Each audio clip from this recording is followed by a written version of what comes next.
Rick, good to see you. Great to have you on this morning. If we do have you, there you are. My goodness, how the world spins right around. All right. Here's a quick one for you, just as we talk about Joe Biden, because so much of the focus is on Donald Trump. USA Today Suffolk had a poll out. All right, this poll just came out. 80% of Democrats now, the number was like 58% 2 months ago. 80% of Democrats want primary debates between Marianne Williamson, RFK Jr., and Joe Biden. What does that tell you about how weak the president is if 80% of his own party says, wait a minute, maybe we should have a look at some other candidates? I think he's incredibly weak, and I think this weakens Biden more. This opens up all the things you heard Nan and Hogan talk about are absolutely true. The double standard, and the fact that you can point to the special prosecutor. This isn't the special prosecutor.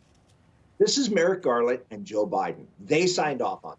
They weaponized the justice system. They are the ones who are really raising the stakes for all of the talk that you hear about Donald Trump and a threat to democracy, Donald Trump and a threat to norms, and that Joe Biden was going to return to normalcy.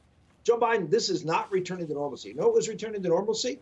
Having a situation almost identical to Trump, which was Hillary Clinton, prior to the 2016 election, and for a president to come in, Donald Trump, and not indict a former political foe. Even though, as James Comey said, there was certainly grounds to indict, and we would have, but in this case, because of the special circumstances, this is Hillary Clinton, we're not going to do it.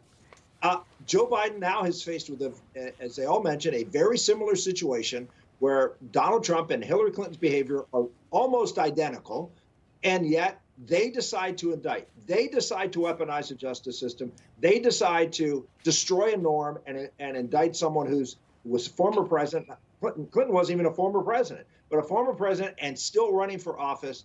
That is norm breaking. This is a complete travesty. And I think even though a lot of voters may see Donald Trump as the bad guy, they're also going to look at Joe Biden and say, this is not a return to normalcy. This is behavior beyond the pale for a president. Yeah, I think you're right. I think a lot of people think like that. And the candidates, all pretty much weighing in on this.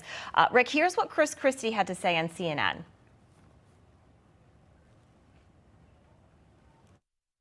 His employees were scared. They always call them his boxes. His boxes. He wants his boxes near him. He flew the boxes up to New Jersey for summer vacation. What is this, like they're a family member? I mean, seriously, I got to have my boxes with me. And let me ask you a question. What exactly was he doing with them? Did someone remind him he's not the president anymore? You don't need these things anymore. This is vanity run amok, Anderson. Run amok. Ego run amok. And he is now going to put this country through this when we didn't have to go through it. All right, Senator, is this the right move for Christie? Just talking to people I know, Democrat and Republicans, saying, we may not like former President Trump, but what's happening here, this isn't right. Yeah, I would just argue that it certainly hurts Joe Biden, in my opinion, and I think in the short term it helps Donald Trump, certainly in the Republican primary. If you also look at these polls, it hurts Donald Trump in the general election. It hurts him badly among independents.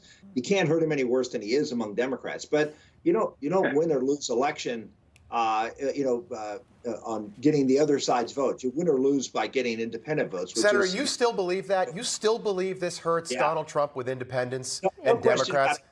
Yeah, I don't think there's any question about it. I think if you read the indictment, again, most people are not, but Christie, Asa Hutchinson, there's going to be a bunch of Republicans and maybe eventually Ron DeSantis.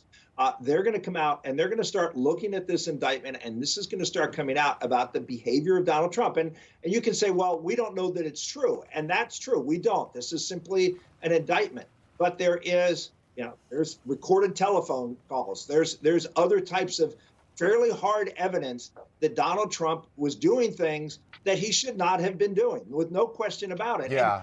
Well, Senator, we're so out of time.